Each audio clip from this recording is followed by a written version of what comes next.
नेपाल दर्पणमा साथी भोजेन्द्र बस्नेतसँगै अर्जुन पोखरेलको नमस्कार।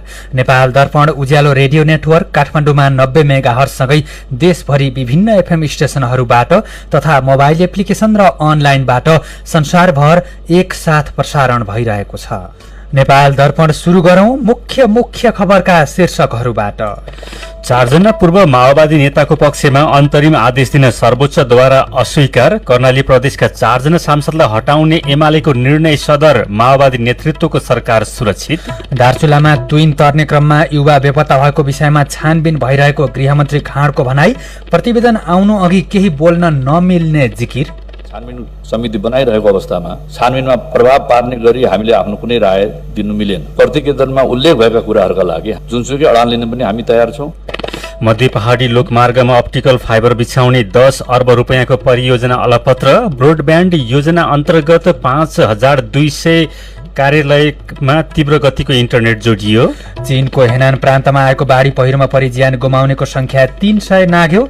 14,70,000 भन्दा धेरै मानिसलाई सुरक्षित ठाउँमा सारियो। र राष्ट्रिय फुटबल टोलीका मुख्य प्रशिक्षक अल मुताइरेद्वारा गल्ती भएको भन्दै क्षमा याचना। इन्फाले स्पष्ट निर्णय नगरेको भन्दै प्रवक्ता राईले दिए राजीनामा। उज्यालो रेडियो नेटवर्कबाट प्रसारण भइरहेको नेपाल दर्पणमा अब सुनौ पूरा खबर। सर्वोच्च अदालतले माओवादी केन्द्रको कार्यवाहीका आधारमा प्रतिनिधि सभा सदस्यबाट पद मुक्त भएका 4 जना नेताको माग अनुसार अन्तरिम आदेश दिन अस्वीकार गरेको छ।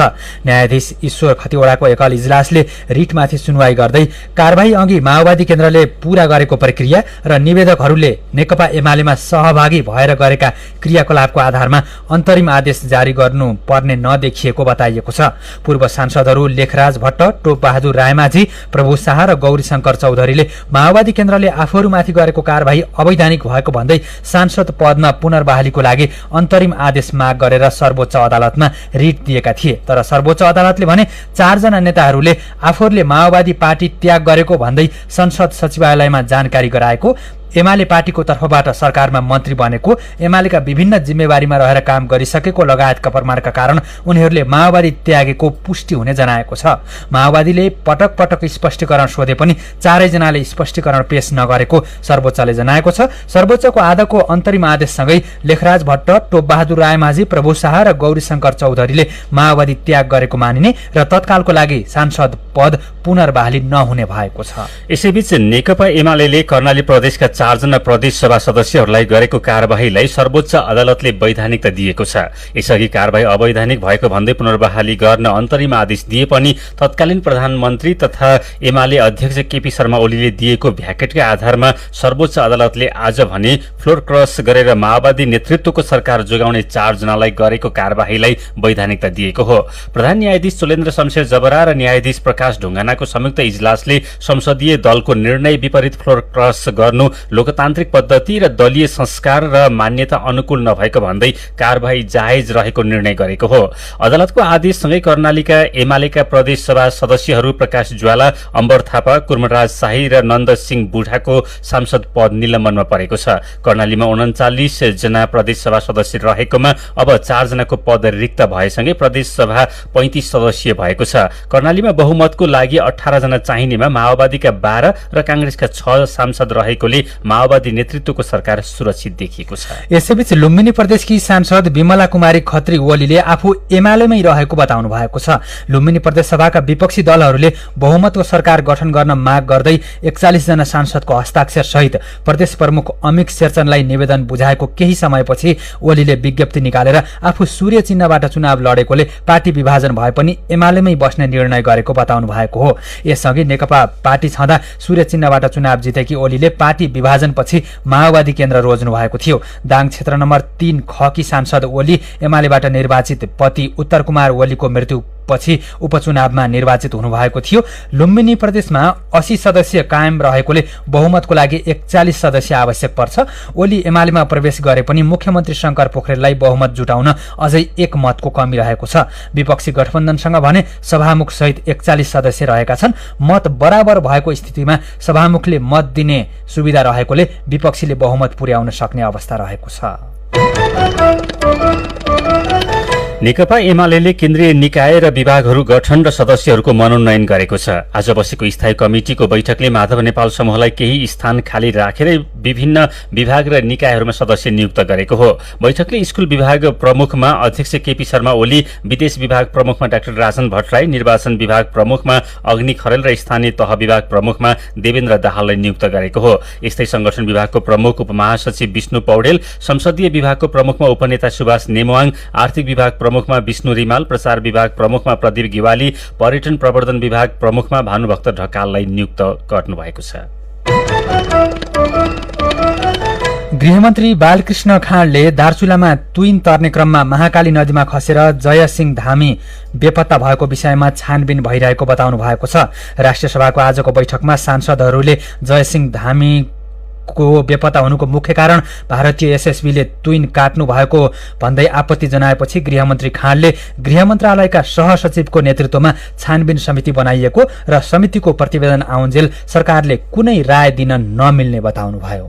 मन्त्रालयका सहसचिव जनार्दन शर्माको संयोजकत्वमा छानबिन समिति बनाएका छौं र छानबिन समितिले छानबिन गरिरहेको बेलामा सरकारले छानबिनको प्रतिवेदनलाई पर्खिनु पनि पर्यो। आम नेपाली नागरिकहरूले आफ्ना विचारहरू व्यक्त गर्ने, त्यसलाई सरकारले गम्भीरतापूर्वक लिनुपर्ने हुन्छ, लिन्छौं। तर हामी आफैले छानबिन समिति बनाइरहेको अवस्थामा छानबिनमा प्रभाव पार्ने गरी हामीले आफ्नो कुनै राय दिनु मिलेन। छानबिनबाट प्रतिवेदन आइसकेपछि त्यो प्रतिवेदनमा उल्लेख भएका कुराहरूका लागि हामीले जुनसुकै अडान लिन पनि हामी तयार छौं। गृहमन्त्री खाँडले यस वर्षको विपदबाट सिन्धुपाल्चोक, मनाङ, गोर्खा, लमजुङ, कास्की लगायत 55 जिल्लामा प्रभाव परेको जानकारी दिनुभयो। मनसुनजन्य विपदका कारण अहिलेसम्म 67 जनाको ज्यान गएको, 40 जना बेपत्ता रहेका र 81 जना घाइते भएका बताउनुभयो। विभिन्न 40 जिल्लामा 619 निजी घर पूर्ण क्षति, 162 वटा घरमा आंशिक क्षति भएको उहाँले जानकारी दिनुभयो। उहाँले प्राकृतिक विपत्तिबाट केही असहजता देखिएको भन्दै चुनौती सामना गर्नको लागि सरकार प्रतिबद्ध रहेको बताउनु भएको छ। प्राकृतिक विपदका कारणले केही असहजताहरू देखिएका छन्, ती चुनौतीहरू सामना गर्नका लागि सरकार प्रतिबद्ध रहेको छ। जनताको जीवन रक्षाका लागि सरकार प्रतिबद्धतापूर्वक अगाडि बढ्नेछ, यही विश्वास दिलाउँछु। विकेट टोली लिएर मेलम्चीको मुहानको जोखिम अध्ययन गर्ने, सुन्दरजल पाटी भन्जाङ हुँदै हेलुङ पुग्ने, वैकल्पिक बाटो सुचारू गराउने, हेलुङको चनौटे किउल जोड्ने बेली ब्रिज भौतिक योजना मन्त्रालय निर्माण गर्ने निर्णय भएको साथै मेलम्ची बाँधी स्थलमा भएको क्षति र सम्भावित जोखिमहरूको आकलनका लागि खानेपानी तथा सरसफाई मन्त्रालयले प्राधिकरणसँग संयुक्त टोली बनाई कार्य गर्ने समेत निर्देशन दिएको छ। सरकारले 5 करोड 23 लाख डोज खोप प्राप्त गर्ने सुनिश्चित भएको बताएको छ। स्वास्थ्य राज्य मन्त्री उमेश श्रेष्ठले महामारी नियन्त्रणका लागि नीतिगत प्रतिबद्धता र कार्ययोजना सार्वजनिक गर्दै 5 करोड 23 लाख डोज खोप सुनिश्चित भएको जानकारी गराउनु भएको हो। उहाँले असोज मसान्तभित्रमा 2 करोड डोज खोप आइसक्ने भन्दै आउँदो चैतसम्म 12 वर्षभन्दा माथिको उमेर समूहका सबै नागरिकलाई खोप दिइसक्ने प्रतिबद्धता व्यक्त गर्नुभयो। 1/3 नागरिकलाई असोज मसान्त र सम्पूर्ण नेपाली नागरिकलाई चैत्र मसान्तसम्म खोप लगाइसक्ने सम्माननीय प्रधानमन्त्रीज्यूको प्रतिबद्धतालाई साकार बनाई नेपाली जनताको जीवन रक्षा गर्न मेरो सर्वोच्च प्राथमिकता हुनेछ। त्यसैले खोप खरिद र उचित व्यवस्थापन गरी तथा वितरण प्रणालीमा आवश्यक सुधार गरी निर्धारित समयभित्रै सम्पूर्ण नेपाली नागरिकलाई खोप लगाइने प्रतिबद्धता व्यक्त गर्दछु। यसैबीच स्वास्थ्य राज्य मन्त्री उमेश श्रेष्ठले सुरक्षाकर्मी बाहेक सरकारी सेवा सुविधा नलिने घोषणा गर्नुभएको छ। उहाँले सुरक्षाकर्मी बाहेक गाडी, तलब भत्ता र आवासको सुविधा नलिने घोषणा गर्नुभएको हो। साथै उहाँले राज्य मन्त्रीमा रहँदासम्म आफ्ना कुनै पनि व्यापारिक संस्थाको पदमा नरहने घोषणा पनि गर्नुभएको छ।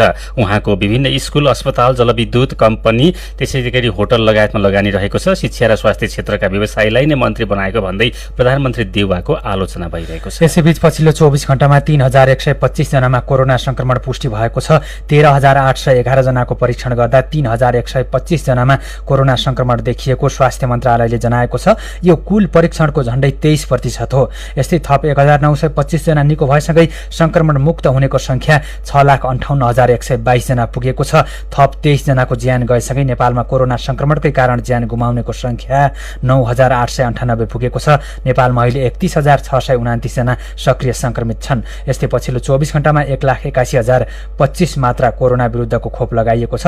नेपालमा अहिलेसम्म 20,02,11 जनाले दुईवटै मात्रा र 41,63,251 जनाले पहिलो मात्रा खोप लगाएका छन्। यसैबीच स्वास्थ्य तथा जनसङ्ख्या मन्त्रालयले कोभिड-19 युनिफाइड केन्द्रीय अस्पतालको प्रमुख प्रशासकीय अधिकृतबाट डाक्टर जागेश्वर गौतमलाई हटाएर ट्रमा सेन्टरका डाक्टर रुद्र मरासिनलाई पठाएको छ। मन्त्री स्तरीय निर्णयका आधारमा डाक्टर गौतमलाई थापाथलीमा रहेको प्रसूति तथा स्त्री रोग अस्पतालमा सरुवा गरेको स्वास्थ्य तथा जनसङ्ख्या मन्त्रालयका प्रवक्ता डाक्टर कृष्ण पौडेलले जानकारी दिनुभयो। डाक्टर जागेश्वर गौतम विवादित बन्नेपछि कर्मचारीहरूले उहाँलाई हटाउन माग गरेका थिए।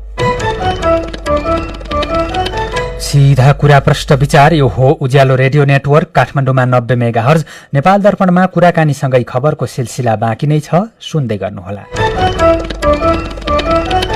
तपाईँ अहिले रेडियो मोबाइल एप्लिकेशन र अनलाइनबाट प्रसारण भइरहेको उज्यालो रेडियो नेटवर्कको नेपाल दर्पण सुन्दै हुनुहुन्छ।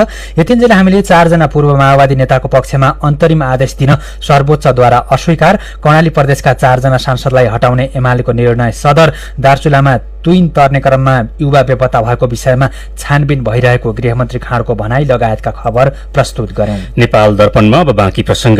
भूकम्पले थिलो बनाएको सिन्धुपाल्चोकमा अहिले बाढी र पहिरोले त्रसित बनाएको छ। गएको असार 1 गतेको बाढी र पहिरोले ठूलो नोक्सानी पुर्याएको सिन्धुपाल्चोकको हेलम्बु र मेलम्चीमा अहिले पनि फेरि उही नियति दोहोरिएको छ। बाढी पहिरो पीडितहरू बिस्तारै सामान्य अवस्थामा फर्कदै गर्दा फेरि बाढी आएपछि उनीहरू थप समस्यामा परेका हुन्। साथै जानुका दुवाडीले हेलम्बु गाउँपालिकाका अध्यक्ष निमा ग्याल्जन शेर्पालाई प्रभावित ठाउँको पछिल्लो अवस्था के छ भनेर सोध्नु भएको छ।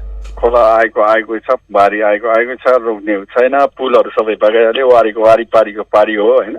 अनि म खोलाको छेउकाहरूलाई माथि लिएर राख्ने काम भइरहेछ। खोल्नेको लागि म यता साइडमै गइरहेछु। त्यो भएन भने अब एम्बुलेन्समा बिरामी लाने ठाउँ पनि छैन। मेलम्चीदेखि माथि एउटा पनि बाटो एक्सेस छैन हाम्रो हैन। त्यसकारणले एकदम ठुलो भइरहेछ। बिरामीहरू हेलिकप्टरमा लानुपर्ने स्थिति छ। बीचमा हाम्रो उसमा एउटा मात्रै झोलङ्गे पुल बचेको छ। त्यो झोलङ्गे पुल पनि लाने भने वारीको पारीको पारी बस्नुपर्ने स्थिति छ।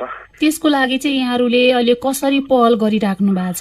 त्यो बस्तीहरूलाई अलि माथि सुरक्षित ठाउँमा टेन्सन टाँगेर राख्ने तिर्पाल, अनि त्यसपछि अब 1-2 दिनमा हामी फेरि त्यो उहाँहरूलाई कसरी अलिकति भयो नि हामी योभन्दा अगाडिकोहरूलाई जस्ता सहितको घर बनाउने काममा हामी लगाइसकेको थियो र फेरि अहिले अब यो त्यो बजार थपे तीन उहाँहरूलाई के गर्ने भन्ने कुरामा हामी लाग्छौँ। तर अहिले चाहिँ हामी तत्काल अस्थायी रूपमा उहाँहरूलाई सुरक्षित ठाउँमा लिएर राख्ने त्यही कामको लागि लगाइरहेछौँ। हिजो अब गृहमन्त्री सहितको टोलीले त्यहाँ अवलोकन पनि गर्नु भएको थियो। उहाँहरूसँग तपाईँले के माग गर्नु भएको छ? पहिरो लडिरहेको ठाउँको त्यहाँ म बिहानै त्यहाँ पुगेको थियो अनि मैले त्यो भिडियोहरू सबै खिचेर लिएर आएर उहाँहरूलाई नि मैले जानकारी गरे यो स्थिति छ, हामीले माथि रोक्न सक्ने स्थिति पनि छैन, के पनि छैन, तर तत्काल त्यो बारी रोक्ने स्थितिमा पनि छैन। त्यो भन्दा यो खोलाको छेउ आसपासको ठाउँको मान्छेहरूलाई सुरक्षित ठाउँमा लिएर राख्नुभन्दा विकल्प हामीसँग छैन भनेर हामीले उहाँहरूलाई बनाए। र मैले अब जस्तै 2-3 ठाउँमा एउटा चनौटीमा जुन अहिले पुल भएको त्यो ठाउँमा के अरे बिलिब्रिजको लागि के गर्न सक्न इमिडिएटली बनाउनु पर्यो। त्यसमा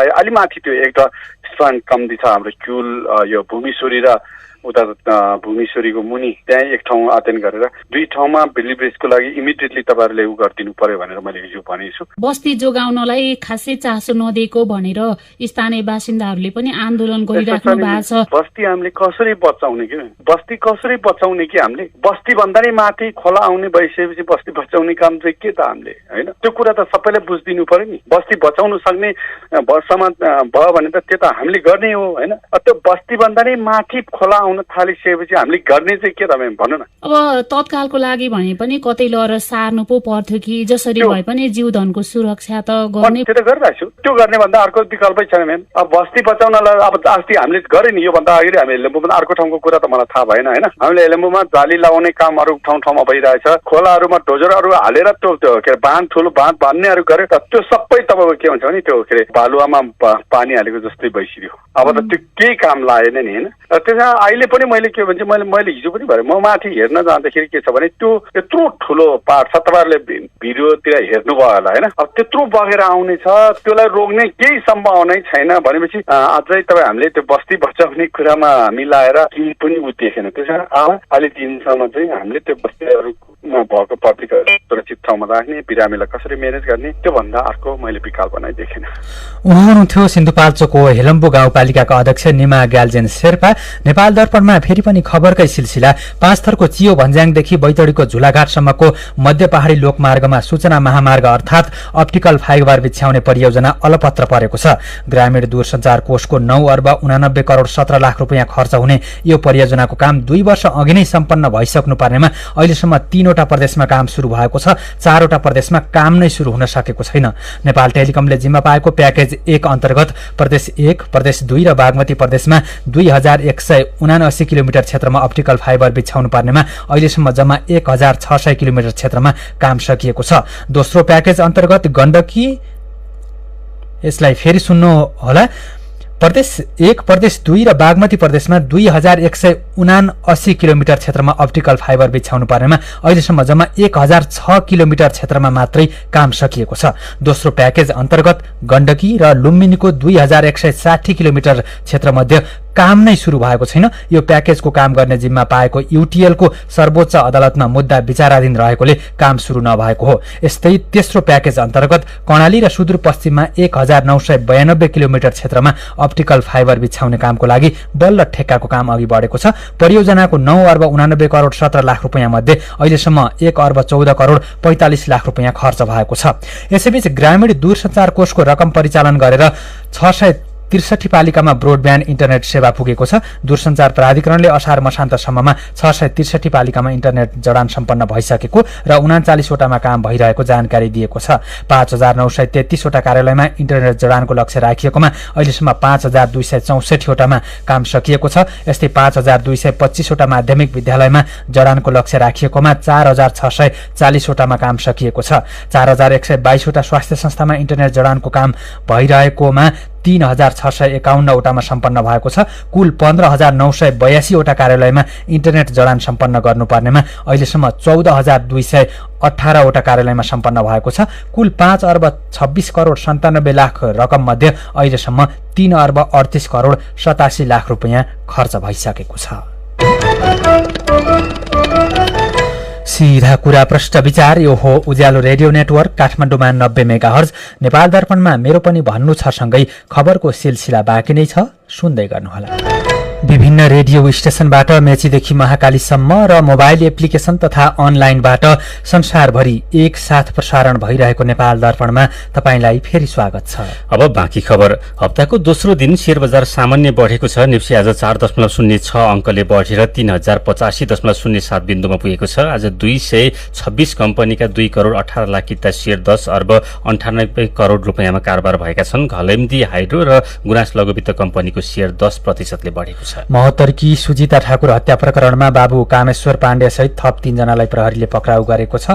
सुजिता हत्यामा संलग्न देखिएपछि बाबु पाण्डेलाई पक्राउ गरिएको महोत्तरी प्रहरीले जनाएको छ। यस्तै सुजिताकी नन्द 35 वर्षकी अन्जु ठाकुर र स्थानीय प्रमोद मण्डललाई पनि प्रहरीले पक्राउ गरेको छ। दाङको राप्ती स्वास्थ्य विज्ञान प्रतिष्ठानमा दैनिक 100 सिलिन्डर अक्सिजन उत्पादन गर्ने प्लान्ट आजदेखि औपचारिक रूपमा सञ्चालनमा आएको छ। प्लान्टबाट प्रतिष्ठानमा रहेका सबै बेडमा पाइप मार्फत अक्सिजन पुर्याएर अन्य अस्पतालको लागि दैनिक 100 सिलिन्डर अक्सिजन उत्पादन गर्ने प्रतिष्ठानले जनाएको छ। बेनी जोमसोम सडक खण्ड फेरि बन्द भएको छ। मुस्ताङलाई जोड्ने बेनी जोमसोम सडकको विभिन्न 4 ठाउँमा पहिरो खसेर बिहानैदेखि बन्द भएको हो। अन्नपूर्ण गाउँपालिका नम्बर 3 दानाको काप्रेभिर, रूप्से खोला, तितर र गुइठेमा पहिरो खसेर सडक पूर्ण रूपमा बन्द भएको प्रहरीले जनाएको छ। सप्तरीमा पोखरीमा डुबेर एक बालकको ज्यान गएको छ। राजविराज नगरपालिका वडा नम्बर 1 चनौरमा रहेको रामटोलमा पोखरीमा डुबेर राजगढ गाउँपालिका वडा नम्बर 3 का घुरन रामका 7 वर्षका छोरा उमेश कुमार रामको ज्यान गएको प्रहरीले जनाएको छ।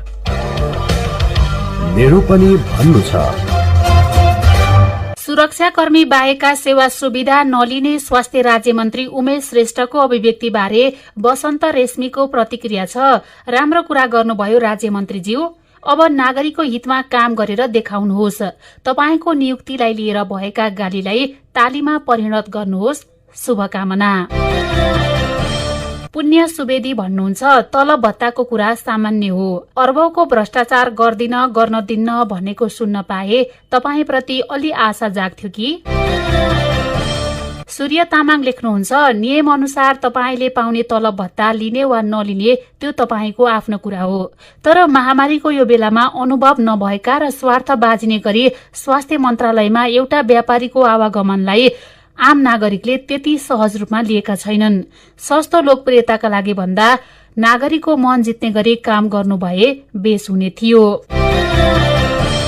महाकाली घटनामा प्रतिवेदनको आधारमा जुनसुकै अडान लिन पनि तयार छौं भनेर गृहमन्त्री बालकृष्ण खाँडले भन्नुभएको खबरमा फेसबुकमा माधव नाम राखेका साथी लेख्नुहुन्छ, घटनाको सत्य तथ्य र निष्पक्ष छानबिन होस्, दोषीलाई कडाभन्दा कड़ा कारवाही गर्ने नागरिक समक्ष वाचा गर्नुहोस्, दोषी पाइएमा कारवाही पनि गर्नुहोस्, अनि मात्र सरकार भएको भान हुनेछ। अनि यही विषयमा दीपक तिमल सेना भने शंका व्यक्त गर्दै लेख्नुहुन्छ, पत्यार लागेन, तुइन काट्ने एसएसबीको तर्फबाट खोजीमा लगाउने भनेपछि कुरा छर्लङ्ग भइहाल्यो नि, अडान भन्ने कुरा त कुरामै मात्र सीमित हो। विचारका लागि तपाईलाई धन्यवाद। मेरो पनि भन्नु छ। मेरो पनि भन्नु छ प्रस्तुत गर्दै हुनुहुन्थ्यो साथी जानुका दुवारी। नेपाल दर्पणमा अब एउटा विदेशको खबर। चीनको हेनान प्रान्तमा आएको बाढी पहिरोमा परि ज्यान गुमाउनेको संख्या कम्तीमा पनि 302 जना पुगेको छ। अझै 50 जना भन्दा धेरै हराइरहेका चीनिया अधिकारीलाई उद्धृत गर्दै बीबीसीले जनाएको छ, गएको जुलाई 16 तारिखबाट शुरू भएको वर्षाका कारण 150 भन्दा बढी जिल्लामा क्षति पुगेको छ। बाढीमा परि ज्यान गुमाउनेहरूमध्ये धेरै जसो झेङझाओ शहरका रहेका छन्। झेङझाओ शहरमा बाढीले शहरको सड़क तथा रेल प्रणाली पनि डुबाएको छ। बाढीका कारण झण्डै 9000 घर क्षतिग्रस्त भएका छन् भने 1 करोड 30 लाख भन्दा धेरै मानिस प्रभावित भएका छन्। 14,70,000 भन्दा धेरै मानिसलाई उद्धार गरेर सुरक्षित ठाउँमा लगिएको छ। झेङझाओको मौसम विभागले यो वर्षाको स्तरलाई 1000 वर्षपछि आएको विपत्ति भनेर वर्णन गरेको छ। नेपाल दर्पणमा अब केही खेल खबर। नेपाली राष्ट्रिय फुटबल टोलीका मुख्य प्रशिक्षक अब्दुल्लाह अल मुताइरीले माफी मागेका छन्। केही समय अघि एक सञ्चार माध्यममा दिएको अन्तर्वार्ताको आलोचना भएपछि प्रशिक्षक अल मुताइरीले आज सामाजिक सञ्जाल फेसबुक मार्फत माफी मागेका हुन्। यस अन्तर्वार्तामा आफूले नेपाली राष्ट्रिय टोली पूर्व खेलाडी तथा प्रशिक्षकको विषयमा बोल्दा केहीलाई चोट पुगेको बताउँदै अल मुताइरीले आज माफी मागेका हुन्। पछिल्ला 3 दशकमा नेपाली फुटबल टोली र अरू एसियाली देशको फुटबल कसरी विकास भएको छ भन्ने मात्र बताउन खोजेको उनले भनेका छन्। आफूले अन्तर्वार्तामा भनेका कुराको गलत अर्थ लागेकोमा माफी माग्दै अल मुताइरीले फेसबुकमा भनेका छन्, मेरो कसैसँग दुर्भावना छैन, मलाई नेपाल र नेपाली फुटबलको यात्राप्रति गर्व छ, नेपाली टोलीप्रति मेरो सधैँ सम्मान छ। अखिल नेपाल फुटबल संघ एन्फाका प्रवक्ता किरण राईले पदबाट राजीनामा दिएका छन्। वरिष्ठ उपाध्यक्ष पंकज विक्रम नेमवाङ र मुख्य प्रशिक्षक अब्दुल्लाह अल मुताइरीको विवादलाई संस्थाले समाधान गर्न नसकेको भन्दै एन्फाकै छविमा आँच आएकोले आफूले राजीनामा दिएको उनले बताएका छन्। प्रवक्ता राईले मुख्य प्रशिक्षक अल मुताइरीले वरिष्ठ उपाध्यक्ष नेमवाङलाई लगाएको आरोपको पुष्टि र छानबिन हुनुपर्ने र दोषी देखेमा उनलाई कारबाही गर्नुपर्ने पनि बताउँदै आएका छन्। र जापानको टोकियोमा चलिरहेको ओलम्पिकमा चीनले अग्रता बढाउँदै लगेको छ। चीनले 29 स्वर्ण, 17 रजत र 16 काँस्य गरी कुल 62 पदकका लागि शीर्ष स्थानमा रहेको छ। दोस्रो स्थानको अमेरिकाले 22 स्वर्ण, 25 रजत र 17 काँस्य सहित 64 पदक जितेको छ। आयोजक देश जापान 17 स्वर्ण, 6 रजत र 10 काँस्य सहित 33 पदकका साथ तेस्रो स्थानमा छ। चौथो स्थानको अस्ट्रेलियाले 14 स्वर्ण सहित 33 पदक जितेको छ। यस्तै रुस ओलम्पिक कमिटीले 12 र बेलायतले 11 स्वर्ण जितेका छन्। फ्रान्स, जर्मनी र दक्षिण कोरियाले 6 तथा नेदरल्यान्ड्सले 5 स्वर्ण जितेको छ। खेल खबरसँगै उज्यालो रेडियो नेटवर्कबाट प्रसारण भइरहेको नेपाल दर्पणको समय सकिनै लागेको छ। बिदा हुनु अघि आजका मुख्य खबरका शीर्षकहरू फेरि एकपटक। 4 जना पूर्व माओवादी नेताको पक्षमा अन्तरिम आदेश दिन सर्वोच्चद्वारा अस्वीकार। कर्णाली प्रदेशका 4 जना सांसदलाई हटाउने एमालेको निर्णय सदर। माओवादी नेतृत्वको सरकार सुरक्षित। दार्चुलामा तुइन तर्ने क्रममा युवा बेपत्ता भएको विषयमा छानबिन भइरहेको गृहमन्त्री खाँडको भनाई। प्रतिवेदन आउनु अघि केही बोल्न नमिल्ने जिकिर। मध्य पहाडी लोकमार्गमा अप्टिकल फाइबर बिछ्याउने 10 अर्ब रुपियाँको परियोजना अलपत्र। ब्रोडब्यान्ड योजना अन्तर्गत 14,000 भन्दा धेरै कार्यालयमा तीव्र गतिको इन्टरनेट जोडियो। चीनको हेनान प्रान्तमा आएको बाढी पहिरोमा परि ज्यान गुमाउनेको संख्या 300 नाग्यो। 14,70,000 भन्दा धेरै मानिसलाई सुरक्षित ठाउँमा सारियो। र राष्ट्रिय फुटबल टोलीका मुख्य प्रशिक्षक अल मुताइरीद्वारा गल्ती भएको भन्दै क्षमा याचना। एन्फाले स्पष्ट निर्णय नगरेकोमा असन्तुष्ट प्रवक्ता राईले दिए राजीनामा। आजको नेपाल दर्पण सकिएको छ। प्रविधिमा साथ दिने साथी सङ्घर्ष विष्ट र सरोज थापासँगै हामी भोजेन्द्र बस्नेत र अर्जुन पोखरेल पनि बिदा हुन्छौं। कोरोनाको जोखिम कायमै रहेकोले सुत्नु अघि पनि साबुन पानीले मिची 20 सेकेन्डसम्म हात धुन नबिर्सनुहोला। नमस्कार।